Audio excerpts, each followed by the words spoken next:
This is AP YouthNet. Hello and welcome back to the AP YouthNet Talk Show, where we look at some of the major issues affecting youth employment in Asia Pacific today. I'm Sophie Fisher from the International Labour Organization. Today we'll be talking about youth employment in the context of ageing societies. With better health, longer lives, lower birth rates and the ageing of the baby boomers, the world is seeing a major demographic change, which also affects labour markets. And for those young women and men looking for jobs, it means both new opportunities and new challenges.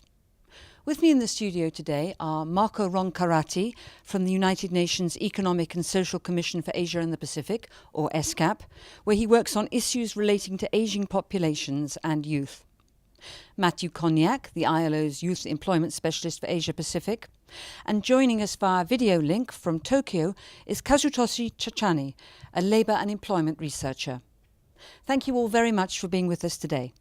Marco, I'd like to start with you first and ask you, in the context of Asia Pacific, what do we mean by ageing societies and what do you see as some of the major trends?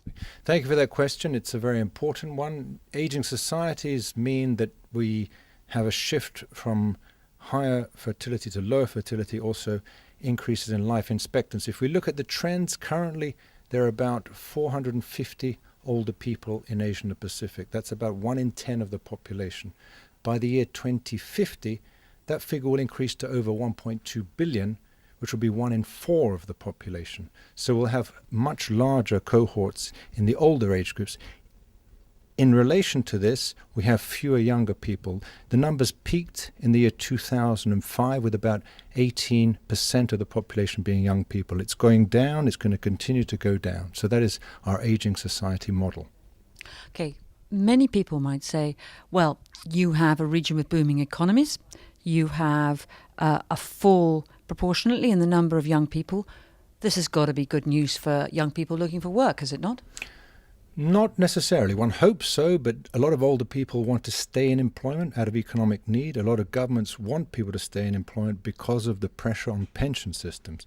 It's likely we're going to see increases in the age people can go into pension or into retirement. This is happening already in several countries. So there may be a squeeze on employment among younger people, although this is not necessarily the case if governments put in place the appropriate policies. And there are investments in these younger age groups in terms of training and skills development, but also taking advantage of what is a demographic dividend in countries which are still relatively youthful but will age in the coming years. But are young people and these older people who are staying longer in work, are they actually looking for the same kinds of jobs in the same kinds of sectors? Are they competing with each other? Well, that's another good question. Not necessarily. If we go back several decades to when more and more women joined the labour market, this did not squeeze out jobs for men because they moved into different sectors, in particular service sectors. So the same with younger people. It is likely that older persons may move into possibly more voluntary work, so it may not be paid work, or more advisory work, or more work in which they can act as mentors to young people. And younger people may be more involved in more active work in service sectors where their skills would be more relevant. So there'll be different kinds of jobs for different kinds of job seekers? Well, to a certain extent, yes. We can't generalize too much, but I think there will be enough, especially looking at the economic growth that is occurring in Asia and the Pacific, there will be enough opportunities for all with the correct policies in place. One of the issues that we hear a lot about is the issue of the quality of jobs that young people are offered. Either the salaries are very low, or the other conditions are very poor, or there's no future in them. If we have a situation where there are fewer young people on the market, does that make it more likely that the quality of employment that they will be offered, since the quantity will be smaller, will be better, the quality will be better? One would hope so. Again, it varies from country to country. If we look more at the East Asian countries, they're further along in the demographic transition. So for them, there are smaller groups of young people joining the labour market. And for them, as a consequence, the quality can improve. In countries more in South Asia, there are still large numbers of young people. There it will be more of a challenge to find good, decent work for them. So the quality may take a bit more time to improve in terms of their work conditions, in terms of their labour. One of the other issues is that of the dependency ratio, isn't it? You will have fewer young people in work, paying taxes, supporting more elderly people who are either only working part-time or not working at all, and therefore drawing down on pensions and putting pressure on healthcare systems. So that's going to be an additional burden for young workers, is it not? In many senses, it may seem that way, but not necessarily the case, especially if we move from informal labour to more formal labour. So you'll get more contributions to pension systems, you'll get more tax being paid, so there'll be more opportunities then to give people pensions. But also we have to consider one thing which is often forgotten, is when people have good jobs, when they have contributory pension systems, when they get older, when they retire, they have wealth. If they have wealth, then they don't have to depend so much on the state. This is something which we see more in developed countries, but we see a move towards that also in developing countries where they are investing more in formal sector employment. And of course these older people will continue spending because they have money and therefore creating jobs for others.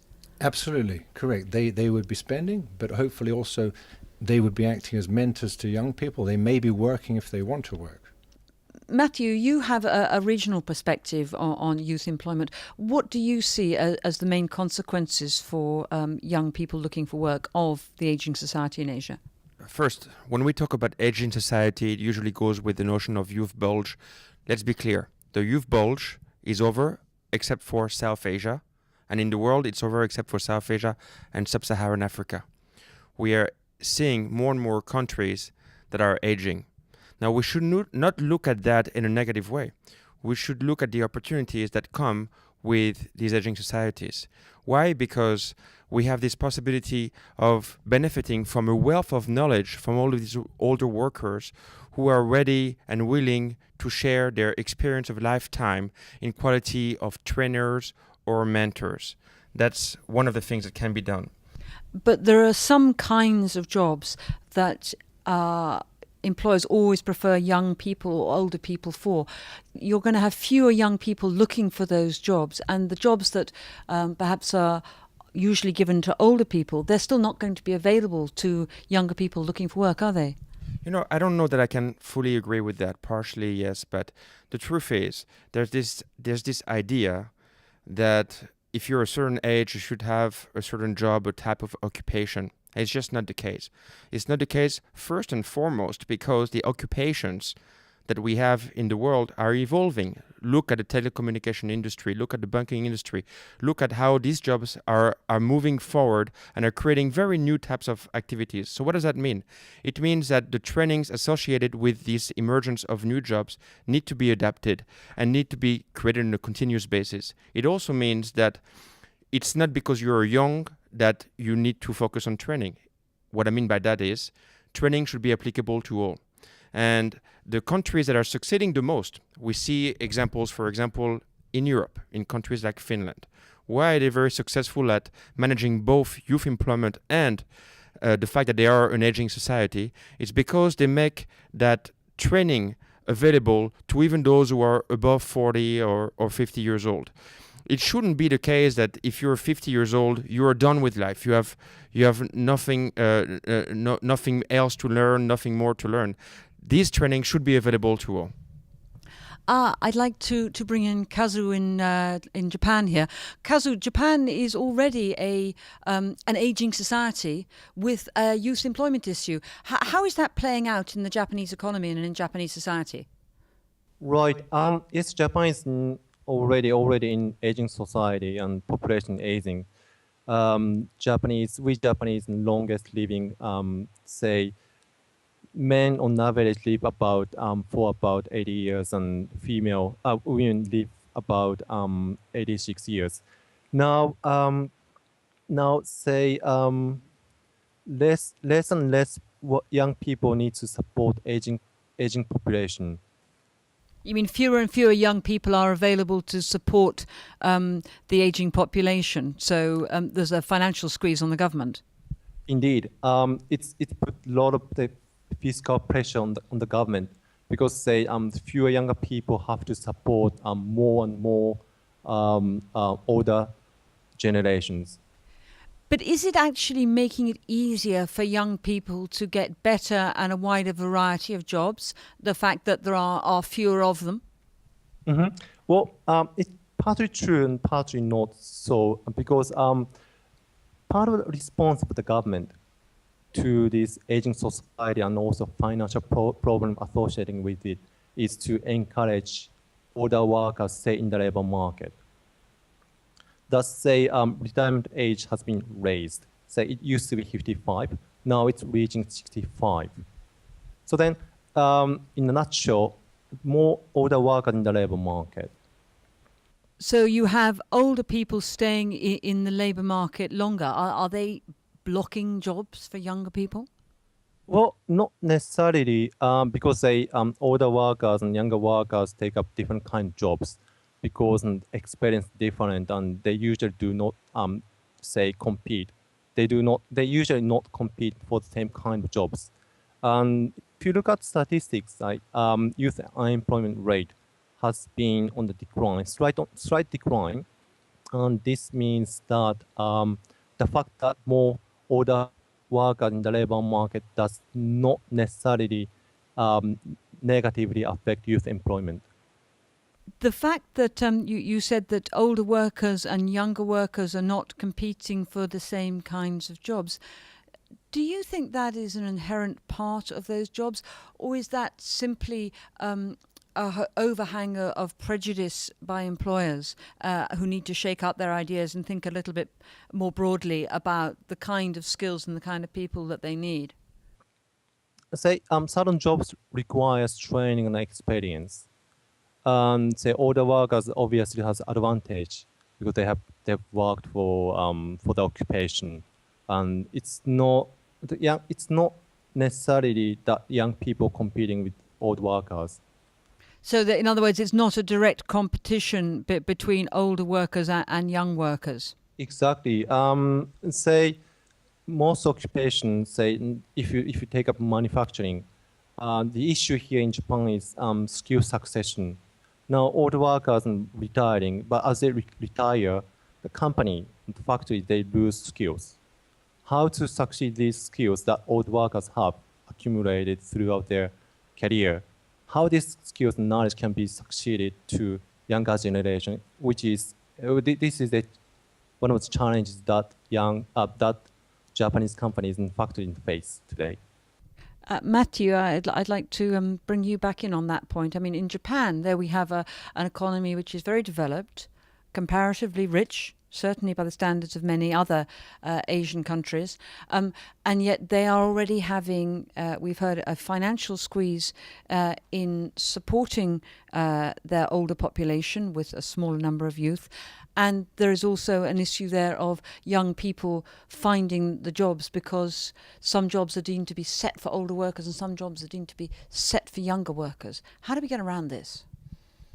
Well, I think that there is no job that should be for the young or for the old, because, as I was saying, there is an evolution of the jobs, and the jobs of yesterday and the jobs of tomorrow. Secondly, when you observe today versus yesterday, today people are not getting into a job that they will be in for life. The tendency is that you will change career several times, 3 to 4 to 5 times, as opposed to the past generations where you would have one job forever, which is the reason why, again, the emphasis on providing the skills training, access to skills to all ages, not only to the young graduates, but to everybody.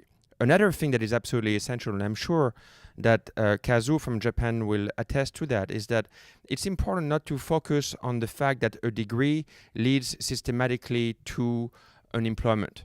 And so in the case of Japan, focusing the last year of your university year to practice for the examination entrance leads to, first, a rejection of many young people who would hope to get into a large multinational company, but who cannot do it. Kazu, can I come back to you on this issue of specific categories of people being seen as suitable for specific kinds of jobs?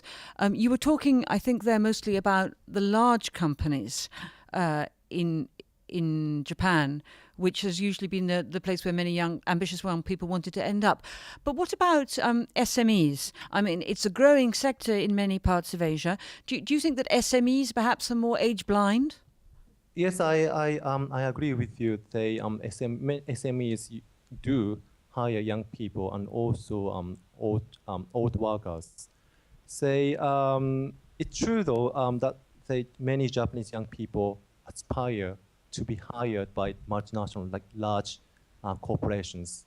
But then in the past, SMEs had difficulties in recruiting skilled workers. But today, since more older workers are available in the labor market, and SMEs are benefiting from it, they hire retired workers from, say, large corporations, and because these workers come with skills and knowledge. So this is a very good deal for SMEs. They're getting very highly paid people, with very highly experienced people with a lot of good skills, perhaps for a more reasonable salary. Yes, indeed. SMEs do benefit from, say, hiring older workers. And it's quite difficult, isn't it, to develop skills in small SMEs? Because in Japanese labor market, it is companies. It's not so much, it is companies that provide skills training, because jobs are quite specific to companies. So that then, one of the disadvantages of SMEs is their capacity to provide training. Obviously, larger companies have much bigger capacity to deliver training to their employees. If, say, trained and experienced workers join SMEs after the age 60, for example, then SMEs benefit a lot. The issue of SMEs also brings us onto the question of entrepreneurship. Traditionally in Japan, ambitious and clever young people have wanted to work for the prestige larger companies. But of course, an aging society brings new economic opportunities for clever business people, particularly in the services sector. Do you see any trend of young people moving towards entrepreneurship to pick up these opportunities, perhaps in a way that the large companies are not flexible enough to do? Well, yes, some, say, creative and talented young people set up their own business. That's true. And some do so in the service sector, in the emerging service sector. Matthieu, I mean, Japan is a rich country with a lot of elderly people who can afford to pay for services. But do you think that for young people looking for work, the fact that populations in many countries are actually aging could be an economic opportunity for them if they have an entrepreneurial bent? Well, I think so. And I think that really there is a lot to benefit to promote that intergenerational dialogue, which is not very much in existence in the workplace in Japan and really in other countries as well. So how do you do that? First, you need to introduce the young people to the world of work at an early age. Apprenticeship programs, internships, even inviting them to your office when they are young, so that they can have an idea. Even it starts at home, talking about what you do during your day at a dinner table is something that is not very common and that needs to be better understood by the very young people. The second thing is, from high school, it's important to have an idea of what it means to have those career options, to have the right career guidance, career centers. Is something typically that is difficult to do, and career centers have a difficulty to best orient the young people to what careers are going to be most in demand. But also, even in the books, in the classroom, it's important to introduce these young people to what entrepreneurship may be all about. Entrepreneurship is a viable option. It may not be perceived as a very viable option in Japan, perhaps, where most people would like to join these big companies, but it is a very viable option because it leads to the creation of SMEs, and really the bulk of the jobs in our societies today are created by these SMEs. So it's really a question about putting a different focus on how we study and how we are oriented, focusing less on the higher degrees, focusing a little bit more on the short-term time of degrees. For example, putting more promotion to the bachelor degrees, not only on the high school plus 5 years, and really introducing these young people to the jobs of engineering, to the jobs that that we would call the blue-collar jobs, which are in such a great demand around the region. So there is an opportunity here, as well as an opportunity cost for in an aging society for young people. That if they're clever and they look for the right niches, they could actually contribute to economic growth. Yes, there's absolutely this opportunity for them to contribute to economic growth. And the last thing to see is any type of competition between them and those who are about to retire. Number one, because this idea that when you're young you study and when you're old you retire is coming to an end. It actually doesn't even exist in most countries in our region, because this notion that you will be able to retire at 60, 62 or even 65 years old is a luxury, maybe not in Japan, but in most of the countries of the region where we are. And so people will tend to work throughout their lives and also study throughout their lives. And the way to make this system most effective and really most productive in terms of finally the economic growth and the job creation is to find the ways to enhance that better communication that exists or that needs to exist between the young workers and the employers. It starts on the work site. It starts with social dialogue and really promoting the fact that the young people need to be involved in regular discussions with their employers. You're taking a very positive perspective on this, and yet this issue of an aging society and youth unemployment, those are usually portrayed as two big problems which are unrelated. Do you think policymakers are taking too negative and too smaller a perspective on this, and they should be looking at it in a more positive manner? Well, I mean, it is true that it is a huge challenge. Of course, we're talking about 36 million young people unemployed in this region. So the challenge is there, and it is true also that there is an aging society. But what I am saying is that it is true, need to look at this in a little bit more of a positive side, because there is that possibility of joining forces and creating growth by adding these two generations and making them work together. Also because we are living on conceptions or misconceptions, things that are simply not true. The idea that when people retire, they will be replaced by younger workers is simply not exactly the case, because the skills are not the same and the positions or the jobs have a constant evolution in their needs and in their descriptions.